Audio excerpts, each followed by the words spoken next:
Trump প্রথম মেয়াদে যে কাজটি করতে পারেনি, বিশ্বকে তছনছ করে দেওয়া, দ্বিতীয় মেয়াদে সেই কাজটি শুরু করলেন। ইসরায়েল যেটাকে বিপদ বলছে তার জন্য আসলে ইসরায়েল রাষ্ট্রটাই পুরো মধ্যপ্রাচ্যের জন্য বিপজ্জনক। কংগ্রেস সদস্যরা বলছেন যে এভাবে প্রেসিডেন্ট হামলা চালাতে পারে না। ইসরায়েলকে অনিরাপদ করেছে, যুক্তরাষ্ট্রের নাগরিকদেরও সে অনিরাপদ করেছে, কারণ ইরান এই হামলা কাটিয়ে উঠলে সে তো এই বর্বরতার কথা ভুলবে না।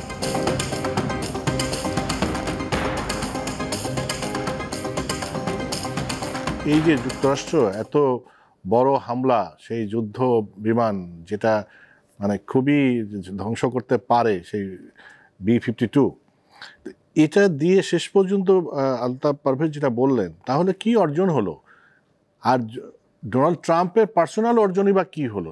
যুক্তরাষ্ট্র তো একটা আছে, তিনি প্রতিশ্রুতি দিয়েছিলেন যে শান্তির প্রেসিডেন্ট, তিনি সব যুদ্ধ থামিয়ে দিবেন, 24 ঘন্টায় যুদ্ধ থামিয়ে দিতে পারেন, রাশিয়া ইউক্রেনের যুদ্ধ থামাতে পারেন, মধ্যপ্রাচ্য থামাতে পারেন, অনেক কিছু তিনি পারেন। কিন্তু শেষ পর্যন্ত তিনি কি করলেন? এটা ট্রাম্প কি করলেন? ট্রাম্প প্রথম মেয়াদে যে কাজটি করতে পারেনি, বিশ্বকে তছনছ করে দেওয়া, দ্বিতীয় মেয়াদে সেই কাজটি শুরু করলেন। এখন এটা কোথায় যাবে, আমেরিকাকে কোথায় নিয়ে যাবে? আর আমেরিকা তো সবসময় যুদ্ধবাজ, 60-এর দশক থেকে শুরু। এই যে যুদ্ধবাজ একটি দেশ, আন্তর্জাতিক রীতিনীতি, আইন কানুন কিছুই মানে না এবং সভ্যতার বিরোধী এই হামলা একটা রাষ্ট্রকে আরেকটা রাষ্ট্র কোনো রকম প্ররোচনা ছাড়া, কোনো রকম উস্কানি ছাড়া এভাবে ধ্বংস করে দিতে পারে, হামলা করতে পারে। এখন ইরানের ইউরেনিয়াম রাখার অধিকার নেই, আমেরিকার কেন থাকবে?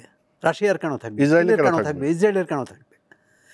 ইরান তো আন্তর্জাতিক পরমাণু যে সংস্থা, সেই চুক্তিতে সই করেছে, অর্থাৎ তারা এই নিয়ম মেনেই চলছিল, আইন মেনে চলছিল। তারা এই পারমাণবিক যে উপাদান সেটা ব্যবহার করবে উন্নয়নের স্বার্থে, শান্তির স্বার্থে, কিন্তু তারা যুদ্ধ করবে না, এটা প্রতিশ্রুতিবদ্ধ।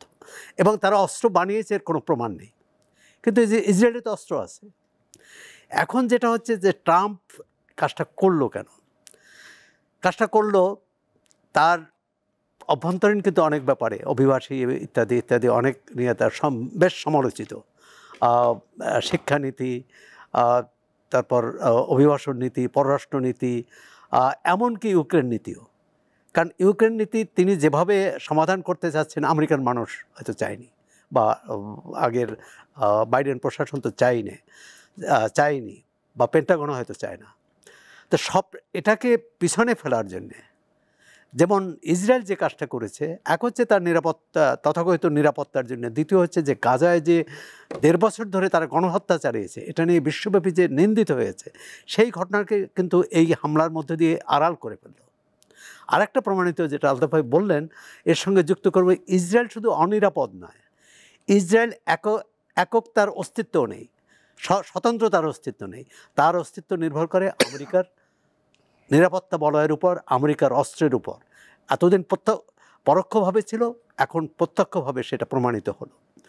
আর আরব রাষ্ট্রগুলোর কথাও বলে, তারা তো একেবারেই আমেরিকার বশংবদ। সুতরাং কেউ এরকম মানে জোরালো প্রতিবাদ করেনি, বিশ্বও করেনি, যেটা আমরা আশা করেছিলাম। চীন, রাশিয়া, ইরানের পররাষ্ট্রমন্ত্রী রাশিয়া যাচ্ছেন, পুতিনের সঙ্গে আগামীকাল বৈঠক হবে, কিন্তু সেই বৈঠকে কি হবে? কারণ রাশিয়ার সামনে একটা জ্বলন্ত সমস্যা হচ্ছে ইউক্রেন। এখন ইউক্রেন যুদ্ধ বন্ধে তো ট্রাম্প একটা ভূমিকা রাখছে। এখন পুতিন এটা সাহস করবেন কিনা যে ট্রাম্পকে খেপিয়ে, বা ট্রাম্পকে যুক্তরাষ্ট্রের অনেক ব্যাপারেই যুক্তরাষ্ট্রের মুখোমুখি হয়েছে। তবে আমি মনে করি চীন এবং রাশিয়া তারাও নিরাপত্তা পরিষদের সদস্য। তারা যদি ঐক্যবদ্ধ থাকে, তারা যদি ইরানের পাশে দাঁড়ায়, তাহলে এই হামলা মানে এর পরবর্তীকালে হামলা চালাতে সাহস পাবে না, এটা মনে করি। দ্বিতীয় হচ্ছে যে ডোনাল্ড ট্রাম্পের কথাবার্তায় যতই পাগলামি করুক, কিন্তু ওই যে মানে এক ধরনের, সে কিন্তু যে লক্ষ্যে যেতে চেয়েছেন তিনি, সেই লক্ষ্যে যাওয়া, অর্থাৎ ইরানকে হামলা চালিয়ে ইরানকে দুর্বল করে তাকে আলোচনায় আনা। কারণ এখন যে ইরানের শক্তি, তাতে আলোচনায় তারা আসেনি, অতীতেও আসেনি, ভবিষ্যতে ওই যে দুর্বল করাকে একটা তেহরানকে, এই ট্রাম্প তো বলছিলেন যে তেহরানে যাতে কোনো মানুষ না থাকে, মানে তেহরান থেকে সব চলে যাবে এবং তারা সেখানে ধ্বংসযজ্ঞ চালাবে, 1 কোটি মানুষের শহর। মানে এটার কোনো আন্তর্জাতিক নেই। ধরেন ইরাকে তারা একই কায়দায় হামলা করেছে, আফগানিস্তান দখল করেছে। আফগানিস্তান টুইন টাওয়ারে যদি কোনো কেউ সন্ত্রাসী কর্মকাণ্ড চালিয়ে থাকে, সেই ব্যক্তিকে ধরো, সেই গোষ্ঠীকে ধরো, কিন্তু একটা রাষ্ট্রকে এভাবে নিশ্চিহ্ন করে।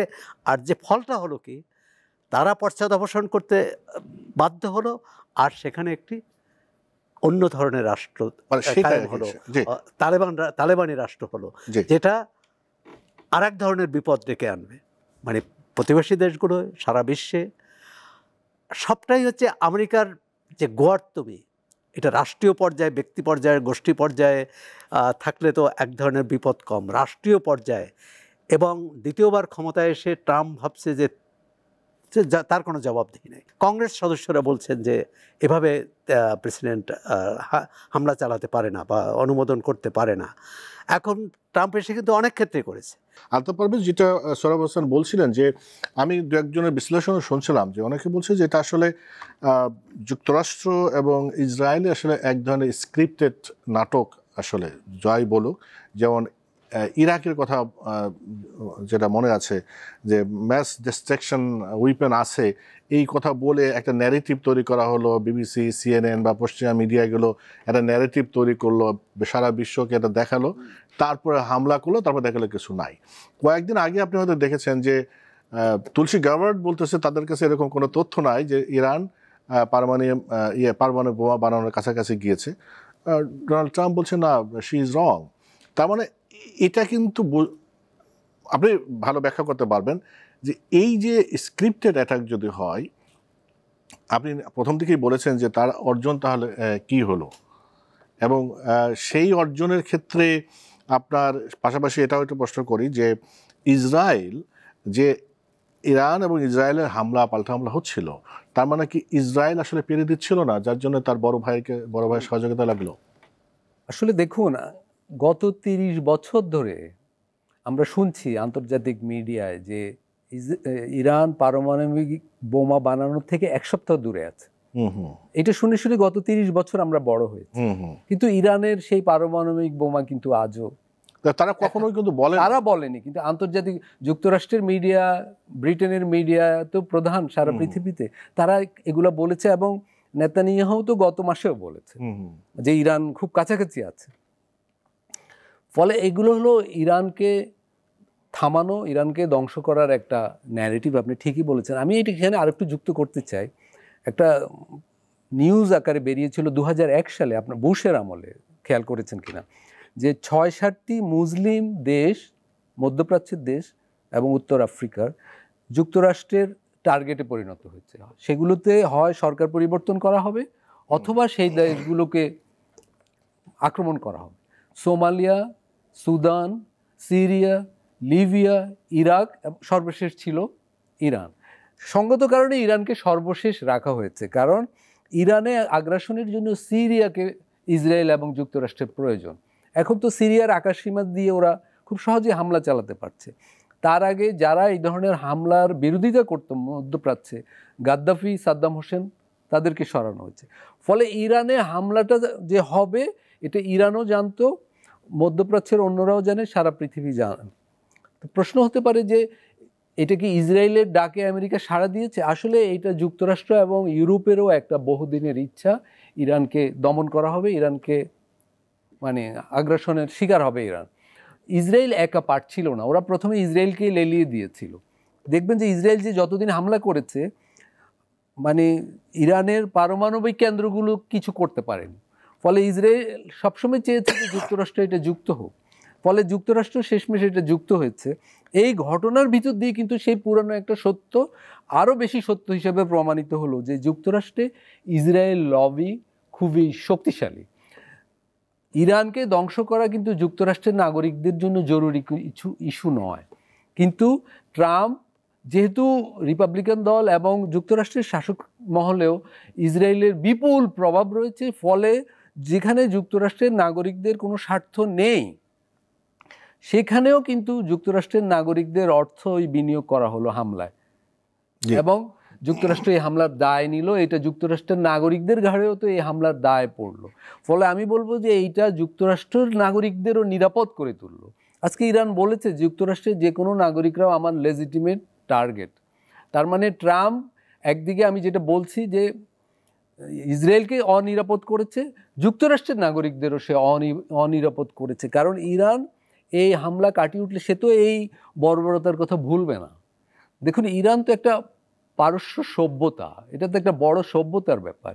তার পারমাণবিক কেন্দ্রগুলো ছিল তার মুকুটের মুক্ত, আমরা সমর্থন করি বা না করি। ফলে সেখানে আঘাত করা হয়েছে, অর্থাৎ ইরানের আত্মসম্মান, আত্মগৌরবে আঘাত করা হয়েছে চূড়ান্তভাবে, কিন্তু সেটা পুরোপুরি ধ্বংস করা যায়নি।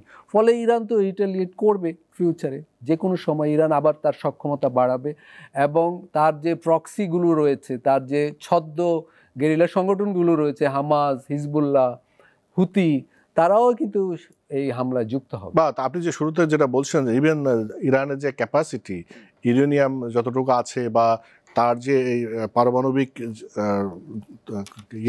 সক্ষমতা, সেটা তো ইনট্যাক্ট আছে, কেউ তো বলতে পারে না যে সেটা।